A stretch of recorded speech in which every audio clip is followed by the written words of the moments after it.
নমস্কার, আমি তিনঞ্জন TSNM news আপনাদের স্বাগত। আমাদের বিশেষ অনুষ্ঠান তুমি বলবে আমি শুনবো।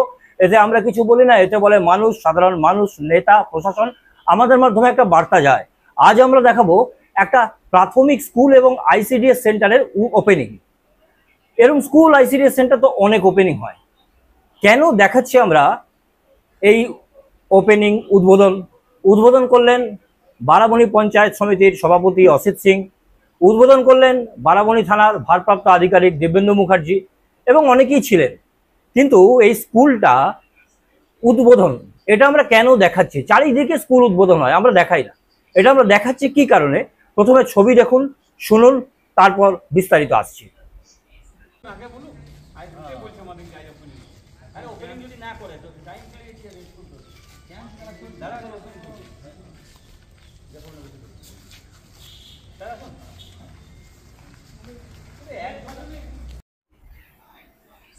ঘটনা আসানসোলের বারাবণীর ফরিদপুরে ইস্টার্ন কোলফিল্ড মাইন্সের কয়লা খনি সম্প্রসারণের জন্য বিগত বেশ কিছুদিন ধরে ডিনামাইট ব্লাস্টিং এবং কয়লা খনি সম্প্রসারণ, সে কারণে ধস নামছিল ফরিদপুর এলাকায় এবং সেই এলাকায় বেশ কিছু ঘরবাড়িতে ফাটল দেখা দিয়েছিল, কুয়োর জল শুকিয়ে গেছিল, স্কুল ভেঙে গেছিল, আইসিডিএস সেন্টার ছিল না।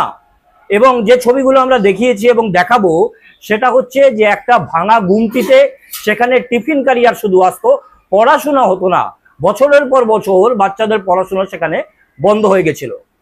কিছুদিন আগেই শুরু হয়েছে আমাদের পাড়া আমাদের সমাধান, আর তারপরেই দেখা গেল বারাবণীতে সেই ফরিদপুরের অদূরে এক বিশাল স্কুলের উদ্বোধন করলেন বারাবণী পঞ্চায়েত সমিতির সভাপতি অসিত সিং এবং সেখানকার ভারপ্রাপ্ত আধিকারিক বারাবণী থানার দিব্যেন্দু মুখার্জি।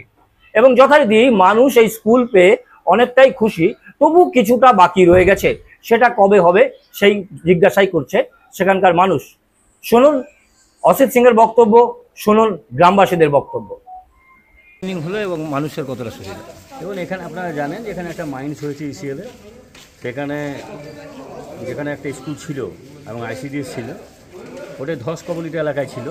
ওখানে অনেক দিন থেকেই ব্রিটিশ আমল থেকে ওখানে সুন এবং ধস পবন ছিল, নিচটা ফাঁকা ছিল। তো ইসিএলের সহযোগিতায় আমরা বারবার ইসিএলকে বলার পরে এবং গ্রামবাসীবৃন্দ বলার পরে ওরা এখানে একটা স্কুলের করে, এখানে ভেস্টেল্যান্ডের উপর স্কুলটা হয়, আইসিডিএস সেন্টার স্কুল এবং একটা মানে বাচ্চাদের খাওয়ার জন্য একটা শেডও করা হয়েছে এবং খুব সুন্দর হয়েছে। নিশ্চয়ই মানুষ রক্ষণাবেক্ষণ করলে এবং পরবর্তী ক্ষেত্রে জল ফলে কিছু প্রবলেম আছে সেগুলো শর্ট আউট হয়ে যাবে। মানুষ অনেক দিন ধরে চাইছিল, পড়াশোনাও অনেকটা ডিস্টার্ব হচ্ছিল এবং বারবারই আপনারা বলছিলেন যে একটু সময় দিলে এটা হয়ে যাবে। সেটা কি বাস্তব হলো? সেটাই বাস্তবায়ন হলো। ওপেনিং আমরা করলাম এবং রাস্তাটা একটু খারাপ আছে, দেখি 2-4 গাড়ি মাটি দিয়ে এবং কিছু জলের প্রবলেমটা শর্ট আউট করতে হবে। ছিলেন যে বাচ্চাদের স্কুল সেখানে অসুবিধা হচ্ছিল, আজ কি হলো? আমাদের অনেক দিনে আশা ছিল, বিধানদা এসেছিল, বিধানদা বলে গেছিল, অসুবিধা হয়েছিল। আমাদের ইসিএলের সঙ্গে অনেক দিন থেকে এটা আশা ছিল যে আমাদের স্কুলটা হবে করে হয়ে গেছে। একটু প্রবলেম আছে, যেটা রাস্তা আছে এবং জলের প্রবলেম আছে। আমাদের বাচ্চারা অনেক দিন থেকেই চরণপুর হাটখোলা যাচ্ছিল। আমরা আজকে দাদারা এসে ওপেনিং করাতে আমরা খুবই আনন্দিত এবং খুশি আছি। আর এই জলের সমস্যাটা বা রাস্তাটা হয়ে গেলে ফরিদপুর গ্রামবাসী আশা করি বাচ্চাদের পড়াশোনা হলে আমরা খুবই ধন্যবাদ দিচ্ছি এবং দাদাদেরকে ইসিএল কর্তৃপক্ষ যারা এটা করছে সবাইকে খুবই ধন্যবাদ। সবকিছুই হয়েছে, খাওয়া দাওয়ার ব্যবস্থা আলাদা, বাথরুম রুম সব হয়েছে। একটা বাথরুমের সমস্যা আছে, বাথরুমটা হয়ে যাবে, একটা হয়েছে এখন, আর একটা দরকার আইসিডিএস আলাদা এবং স্কুলের আলাদা, এটা আশা করি হয়ে যাবে। সমস্ত ছবি দেখলেন, সমস্ত বক্তব্য শুনলেন এবং যে বিষয়টা উঠে আসলো, মা মাটি মানুষের সরকারে যা বলে সেটা হয়, এমনটাই কিন্তু দাবি করেছিলেন বারবার বারাবণীর বিধায়ক বিধান উপাধ্যায়, পঞ্চায়েত সমিতির সভাপতি অসিত সিং থেকে শুরু করে তৃণমূল নেতৃত্ব।